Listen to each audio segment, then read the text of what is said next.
आप सभी का आज की हमारी क्लास में हार्दिक स्वागत। मैं सर्वेश कुमार शुक्ला, प्रवक्ता सांख्यिकी, डाइट प्रतापगढ़। आज हम सभी लोग केंद्रीय प्रवृत्ति की माप अर्थात मेजर ऑफ सेंट्रल टेंडेंसी की चर्चा अपनी इस क्लास में करेंगे। और इसकी चर्चा करने से पहले मैं आप सभी लोगों से ये कहना चाहूँगा कि आप पूरी क्लास को पूरी तन्मयता से आत्मसात करिएगा और निश्चित रूप से ये आपकी आगामी परीक्षाओं के लिए जब भी आपके समक्ष समांतर मार्ग से संबंधित प्रश्न आएंगे तो निश्चित रूप से आप उसको भली भांति हल करने में सक्षम होंगे। तो चलिए आइए देखते हैं कि केंद्रीय प्रवृत्ति की माप क्या होती है। तो केंद्रीय प्रवृत्ति की माप अर्थात measure of central tendency, measure of central tendency.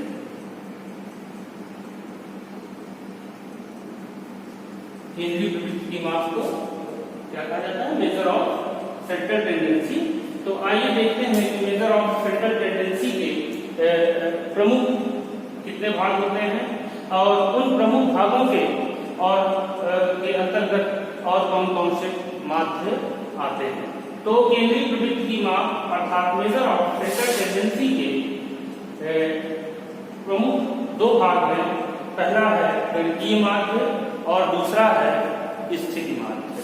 तो गणितीय माध्य अर्थात मैथमेटिकल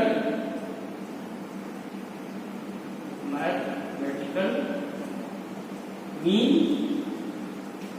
और ये दूसरा हो गया स्थिति माध्य अर्थात पोजिशनल मीन। तो ये हमारे केंद्रीय प्रवृत्ति की माप अर्थात मेजर ऑफ सेंट्रल टेंडेंसी के दो मुख्य भाग, पहला है गणितीय माध्य और दूसरा है स्थिति माध्य। गणितीय माध्य को मैथमेटिकल मीन कहा जाता है इंग्लिश वर्जन में और स्थिति माध्य को पोजिशनल मीन कहा जाता है इंग्लिश वर्जन में। तो इसको देखने से पहले आइए देख लेते हैं कि केंद्रीय प्रवृत्ति की माप का अर्थ क्या होता है। केंद्रीय प्रवृत्ति की माप जो है वो है राष्ट्र महोदय थे जो है उनके अनुसार केंद्रीय प्रवृत्ति का मान वह मान है जो समस्त आंकड़ों का श्रेष्ठतम प्रतिनिधित्व करता है। तो ये केंद्रीय प्रवृत्ति का मान किसी भी आंकड़े के केंद्रीय प्रवृत्ति का मान वह मान है जो समस्त आंकड़ों का श्रेष्ठतम प्रतिनिधित्व करता है। अर्थात हम ये कह सकते हैं कि किसी कोई चर मूल्य का समूह दिया हुआ हो, तो उसके आसपास ही जो है, ठीक है, ये कोई चर मूल्य का समूह है, तो जो समस्त ये इसका केंद्रीय प्रवृत्ति का मान वो होगा जो इसके आसपास ही जो है वो बिखरे रहते हैं, ठीक है, उनके आसपास ही जो है वो पाया जाता है और इसकी प्रवृत्ति जो है वो केंद्रीय होती है। तो इस तरह से केंद्रीय प्रवृत्ति की माप क्या होती है, हम इसको और इसका सामान्य जो है सामान्य अर्थों में केंद्रीय प्रवृत्ति की माप का अर्थ जो है वो औसत से लगाया जाता है। तो ये बात रही केंद्रीय प्रवृत्ति की माप। आइए चलिए देखते हैं कि हमारे जो प्रमुख केंद्रीय प्रवृत्ति की माप के अंतर्गत जो प्रमुख माध्य हैं, गणितीय माध्य और स्थिति माध्य, उनमें कौन कौन से माध्य आते हैं और उनके क्या क्या पार्ट है। आइए इसको आगे इसमें देखते हैं। तो गणितीय माध्य पहला तो भाग जो हो गया केंद्रीय प्रवृत्ति की माप का, वो गणितीय माध्य हो गया। तो उसका जो पहला भाग है वो है समांतर माध्य अर्थात अरिथमेटिक मेट्रिक मीन। और दूसरा जो भाग है वो है ज्योमेट्रिक मीन। Geometric mean. और इसका जो गणितीय माध्य का जो तीसरा भाग है वो है हरात्मक माध्य अर्थात हार्मोनिक मीन। Harmonic mean. और इसका जो चौथा भाग है गणितीय माध्य का वो है द्विघाती माध्य अर्थात क्वाड्रेटिक मीन। तो इस तरह से ये जो केंद्रीय प्रवृत्ति की माप का प्रथम भाग अर्थात गणितीय माध्य है, इसके 4 भाग हो गए। समांतर माध्य अर्थात अरिथमेटिक मीन, दूसरा है गुणोत्तर माध्य अर्थात ज्योमेट्रिक मीन, और तीसरा है हरात्मक माध्य अर्थात हार्मोनिक मीन, और चौथा है द्विघाती माध्य अर्थात क्वाड्रेटिक मीन। अब केंद्रीय प्रवृत्ति की माप अर्थात मेजर ऑफ सेंट्रल टेंडेंसी का जो दूसरा प्रमुख भाग है वो है स्थिति माध्य अर्थात पोजिशनल मीन। तो पोजिशनल मीन में का जो पहला भाग है वो है माध्यिका। माध्यिका अर्थात मीडियन। और इसका जो दूसरा भाग है वो है मोड, बहुलक अर्थात मोड। तो इस तरह से स्थिति माध्य के 2 भाग हैं, माध्यिका और बहुलक।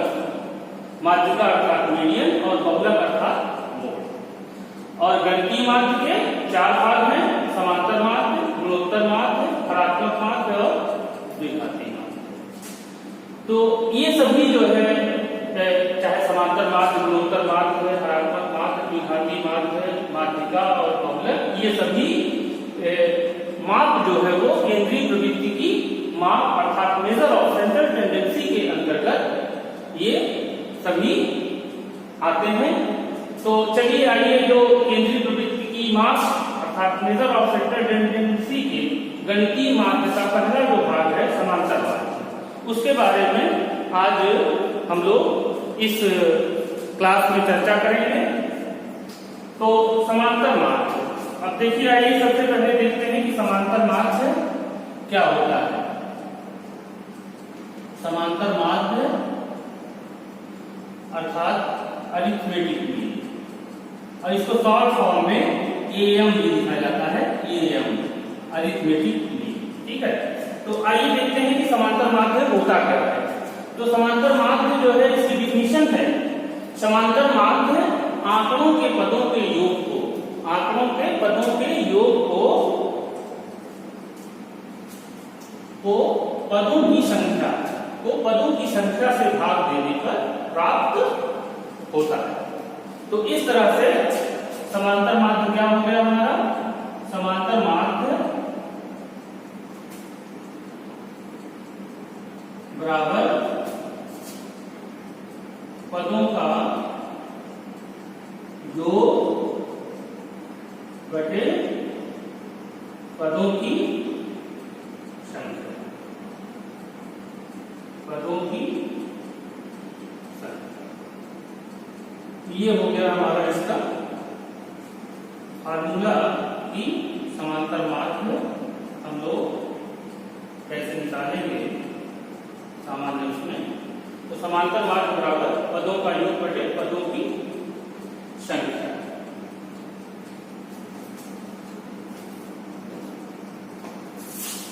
आइए चलिए इसको एक उसके माध्यम से देखते हैं कि एक एग्जाम्पल के माध्यम से देखते हैं कि कैसे जो है मान लीजिए कोई आंकड़ा दिया हुआ है तो उसको कैसे हम जो है निकालेंगे। मान लीजिए हमारे पास जो है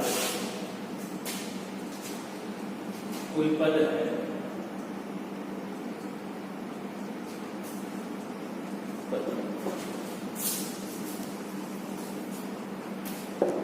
कोई आंकड़ा है, कोई आंकड़ा है जिसमें x1, x2, x3 और यक्षन, अर्थात ऐसा कोई आंकड़ा है जिसमें n पद दिए हुए हैं। तो अगर इनका समांतर माध्य निकालने के लिए कहा जाए तो हम कैसे निकालेंगे? तो समांतर माध्य बराबर हो जाएगा, समांतर माध्य बराबर x1 plus x2 plus x3 plus dot dot dot plus xn। अब इसमें पदों की संख्या कितनी है? n। तो ये हो गया x1 plus x2 plus x3 plus dot dot plus xn अपान n हो गया। अब ये जो x1 x2 x3 और xn का सम है, योग है, अब इसको हम एक नोटेशन, एक प्रतीक चिन्ह के रूप में लिख सकते हैं। तो ये जो है इसको हम लोग ऐसे लिख सकते हैं, समीशन xi अपान n। अब ये समीशन क्या होता है? समीशन जो है वो ये है, समीशन एक जो है वो ग्रीक अक्षर है जिसका अर्थ होता है योग। जो है ये योग के नोटेशन, योग को प्रदर्शित करने के लिए जो है ये प्रयुक्त किया जाता है। और जहां भी जिस भी चर समूह के समक्ष ये नोटेशन लग जाता है, उसका मतलब है कि उसके सभी पदों का योग है। Summation i vary from, i जो है वो 1 से n तक वेरी करेगा। I is vary from 1 to n xi upon n। और इसका आशय क्या है कि अगर आई के स्थान पे 1 रखेंगे तो हमारा x1 मिल जाएगा, आई के प्लेस पे स्थान पे 2 रखेंगे तो x2 मिल जाएगा, आई के स्थान पे अगर 3 रखेंगे तो x3 मिल जाएगा, और इसी तरह से प्लस xn हो जाएगा और अपान n। तो ये बात सही जो है हमारी समांतर माध्य। जैसे कोई मान लीजिए हमारे पास n पद है तो उनका जो है समांतर माध्य कैसे निकालेंगे, इस के माध्यम से हमने अभी देखा। आइए देखते हैं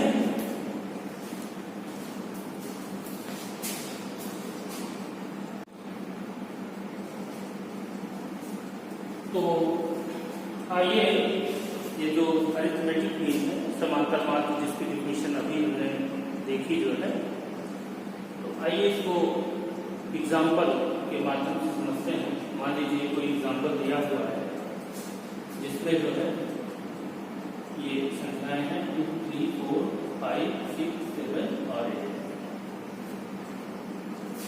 अर्थात इसमें कितनी है? 7 संख्याएं हैं।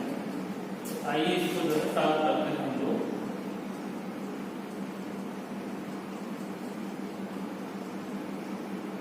तो इसमें कितनी संख्याएं हैं? तो सबसे पहले हम क्या करते हैं, इसमें समांतर माध्य बराबर पदों का योग बटे पदों की संख्या। ठीक है, ये हो गया पदों का योग बटे पदों की संख्या।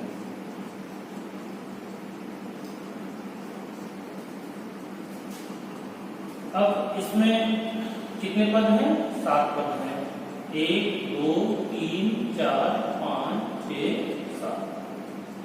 और इसको क्या करते हैं, सभी पदों को हम लोग उसका योग कर लेते हैं। 2 + 3 + 4 + 5 + 6 + 7 + 8। पदों की संख्या कितनी है? 7। तो अब इसका सब कितना हो गया?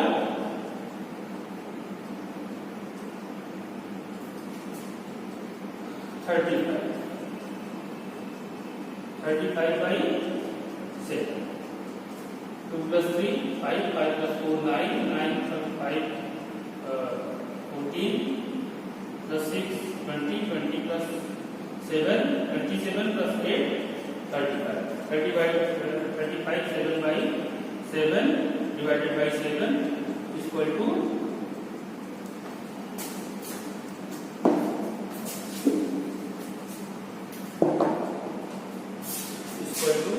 5। तो हमारा इस जो फर्स्ट एग्जांपल है इसका आंसर कितना आ गया? तो इस तरह से हम जो है अगर इस तरह का कोई आंकड़ा दिया हुआ है या कोई प्रश्न है हमारे समझ, तो उसमें इस तरह से हम लोग समांतर मार्ग निकालेंगे। ये तो रहा हमारा पहला। इसके बाद जो सेकंड हमारा है क्वेश्चन, उसमें आइए देखते हैं कि उसमें जो है पद दिए हुए हैं और कोई एक पद है जो अननोन है और समांतर मार्ग दिया हुआ है, तो ऐसे प्रश्नों को हम लोग कैसे सॉल्व करेंगे। तो आइए चलिए इसको देखते हैं। तो हमारा जो पहला पद है वो x+1 है, दूसरा है 9 है, 10 है, 12, 14, 16। इसका समांतर मार्ग कितना है? 18 है और हमको x का मान फाइंड आउट करना है। तो चलिए इसका सॉल्यूशन हम लोग देखते हैं कि इस तरह के प्रश्न जब आपके समक्ष आएंगे तो आप उनको कैसे सॉल्व करेंगे। इसके लिए सबसे पहले तो क्या करेंगे, हम लोग ये समांतर मार्ग का फार्मूला लिख लेंगे। पदों का योग बटे पदों की संख्या।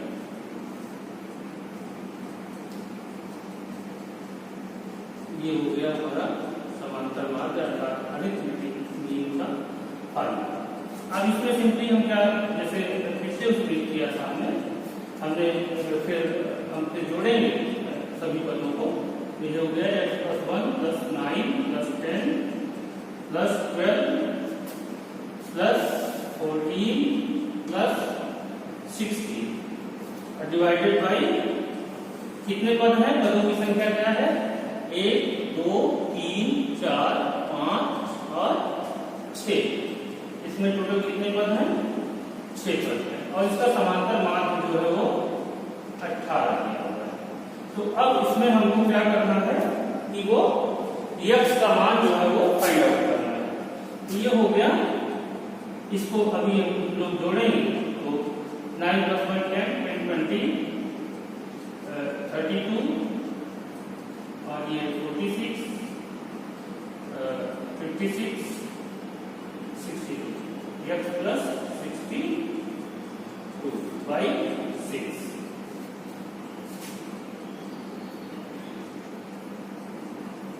x =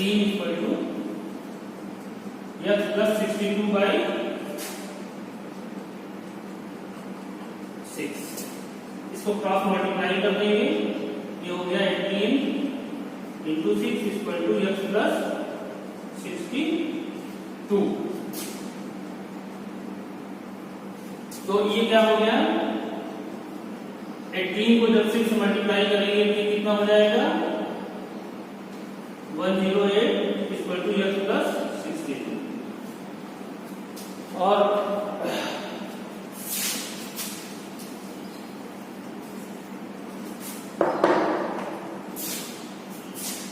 ये क्या हो गया? x + 62 = 108 और 62 का जो है 62 का पक्षांतर कर देंगे, ये हो जाएगा 108 - 62। अब 62 ये कितना हो गया? ये इसको 108 में से 62 घटाएंगे, आ जाएगा 46। अर्थात हमारा जो है x का मान जो है 46 होगा।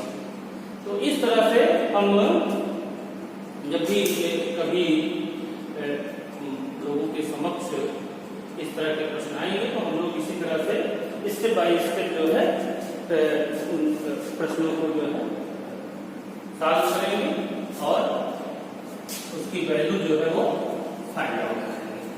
चलिए आइए इसके बाद देख लेते हैं जो है ये समांतर मार्ग की बात हो रही है। तो समांतर मार्ग में भी हम लोग जो है वो कई तरह की श्रेणियां, 3 तरह की श्रेणियां होती हैं, उसमें हम लोग समांतर मार्ग निकालेंगे। तो आइए देख लेते हैं कि वो श्रेणियां कौन कौन सी हैं और उनमें जो है समांतर मार्ग कैसे निकाला जाता है। तो श्रेणी जो है वो 3 तरह की होती है। एक तो हो गई व्यक्तिगत श्रेणी,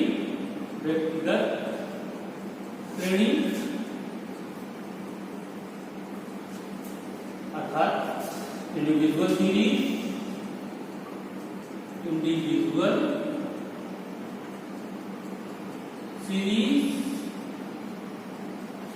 और दूसरा हो गया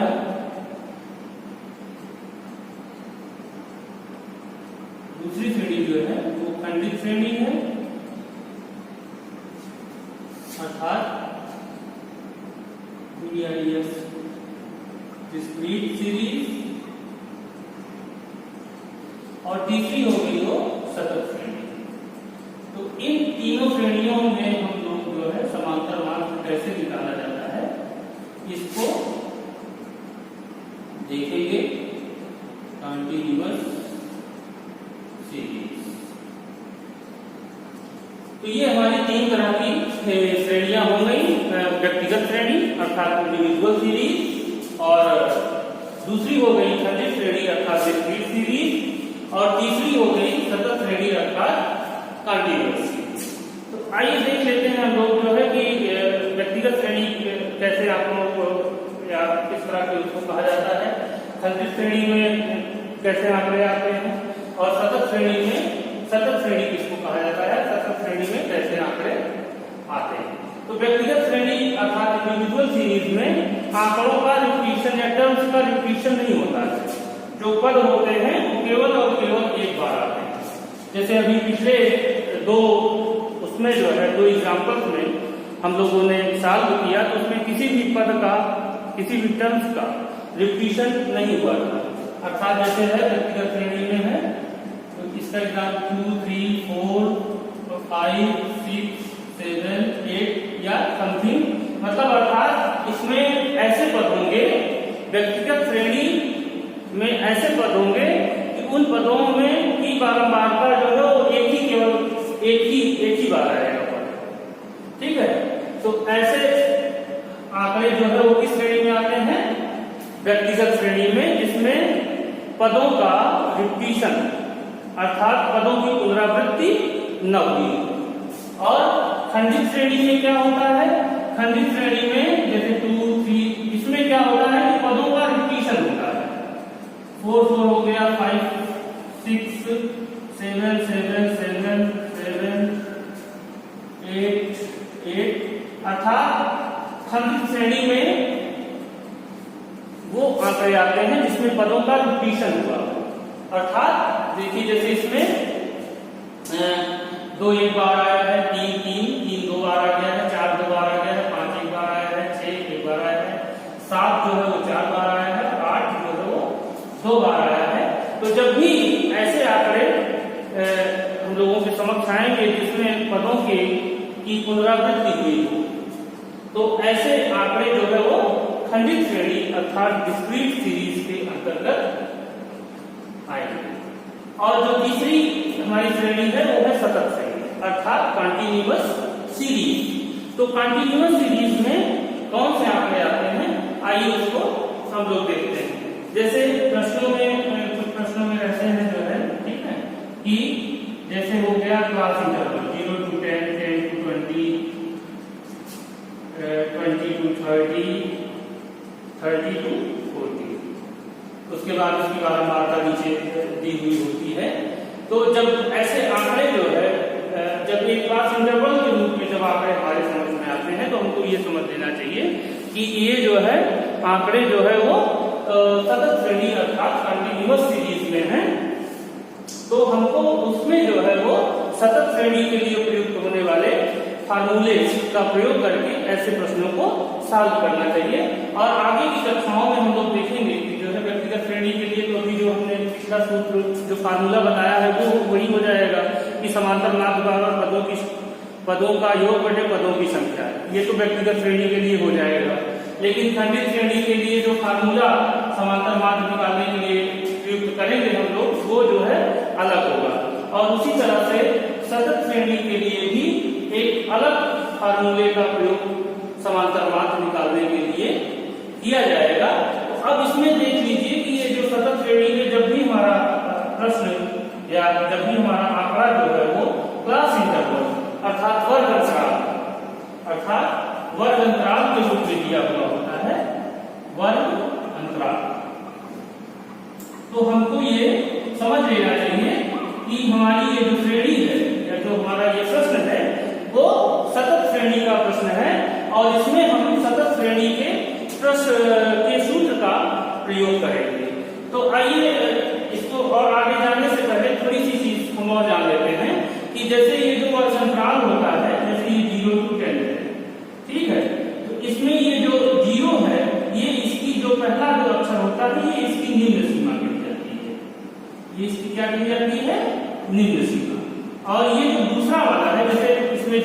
स्टूडेंट में 0 जो है पहले है, ये इसकी निम्न सीमा है, और ये जो है ये 10 जो है इसकी उच्च सीमा है। तो इसी तरह से प्रत्येक वर्ग अंतराल में जैसे 10 to 20 है, तो 10 क्या हो गया, इसकी निम्न सीमा हो गया, और 20 इसकी क्या हो गई, वो उच्च सीमा। इसी तरह 20 to 30 में 20 इसकी निम्न सीमा हो गई, और 30 इसकी क्या हो गई, वो उच्च सीमा हो गई। इसी तरह से 30 to 40 में 30 इसकी निम्न सीमा हो गई, और 40 इसकी क्या हो गई, उच्च सीमा।